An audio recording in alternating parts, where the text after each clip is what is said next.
Thank you, Bonnie. Thank you. I'm going to just restate our topic and just kind of tell you how we try to do this when we have such a great group involved in our program. Our topic today is preparing for longevity, women living the longest life. And many of you have enjoyed that, had long lives. And so this is more, we like to have a conversation. So if any of you have a story that you would like to share, that you think of when we're talking here and you think, oh, I have a story that would like kind of enrich that part of the conversation, or if you have a question for somebody, please just kind of give me the high sign and I'll acknowledge you and you'll be involved in the conversation, because this is our hope that what we're doing, we're taping this today, and we're hoping that it starts a conversation beyond today, that people will watch it. We have people who write, freelance writers who are now bloggers. That is something that you do on the internet, and they have that.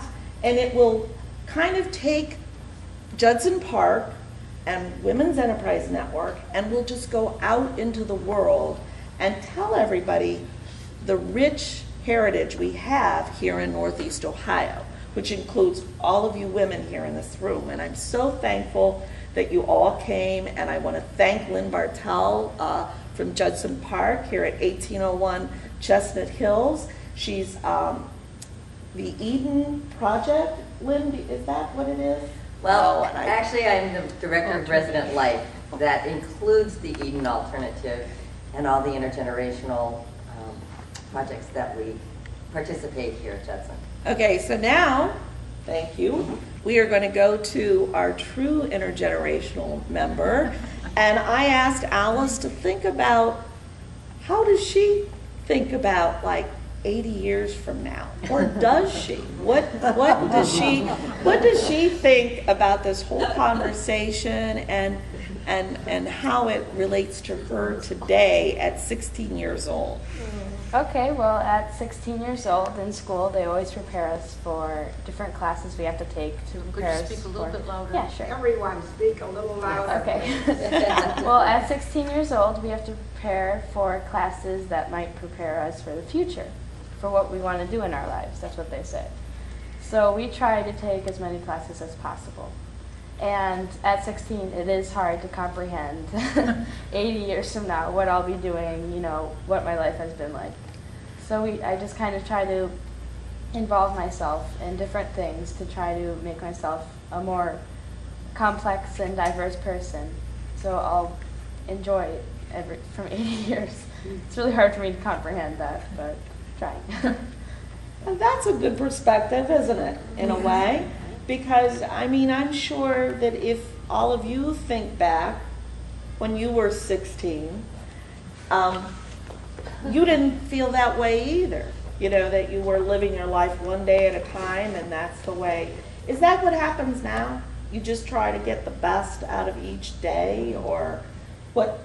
I remember when I was 16, I was thinking I'd be dead by the time I'm the age I am. And was that because of family, or just because you didn't Because think when people were getting close to 90, they were supposed to be dead. Well, how do you feel about that now, Claire, that you're closer to 90? Do you still feel that people should be dead at 90? Yes. Really? And why? Because we have to make room for the younger people. Well, I don't have that perspective. I don't think that's right. I think there's room for every one of us. So, you know, and I think that everyone here adds value to younger people's lives, and that is what's important. So just understand, Claire, that you may feel that way, but the rest of us don't. And that's a good thing. I've had right? a full life. I've just had a great honor by their put some of my paintings in the hall for permanent display. I mean, I've had it now. Well, so that's a good thing. Julie, maybe would you say, how do you feel about that? Do you feel that you're okay with the way things are in your life, that you've achieved what you wanted to achieve, and Oh, I you wanna think do there are others? lots more things I would like to be able to do. I can't do all of them. I think I would enjoy having you as a friend because you are really one of the older people like me who will contribute to future life. And I think we both. But I mean, don't drop off. Well, Julie, expand that a little bit. What are some of the things that you would still like to do? Well, I would still like to play tennis. And as far as I am able now, I think, to play once a week, and I play doubles on an outside court. And so this is my physical. That's wonderful. Yeah. Well, it is an award to me to be able to do it at that time, at my age.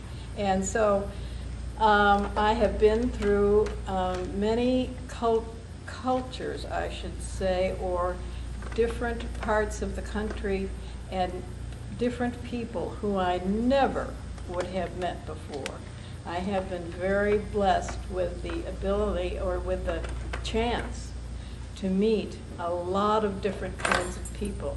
I grew up as a young person in a family where one does the right thing, and of course that would be what my parents would think was the right thing. Today I have a very open mind because I have lived in Gulfport, Mississippi.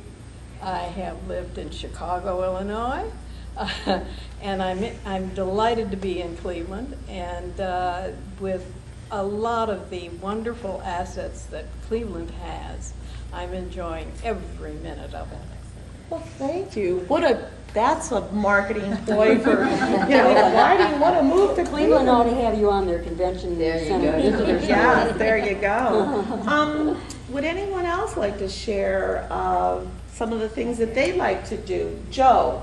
Who's behind me here? Joe is. I'm Joe. I agree totally with what I'm hearing here this morning, but I think we have to understand and recognize age happens. Spiritually, I still feel and want to do all kinds of things, and I happen to be blessed with very good health, but energy levels are dictating what I do. And I have found this to be quite an adjustment. In fact, it's taking me, I'm still learning to live within my physical limits. And I think this is something that people need to prepare for. You can still do some things and many things, but you don't have that limitless energy. It's That's right. plain That's energy. right. That's It's right. Do you all agree? Yes. The spirit is willing, but the body. This reminds me, I'm going to tell a story about a little lady who lived beside me, almost 27 years ago, and she was in her late 80s.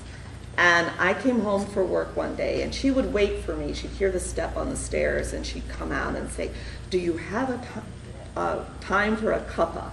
And I'd say, "Oh yes, let me change my clothes and I'll come over."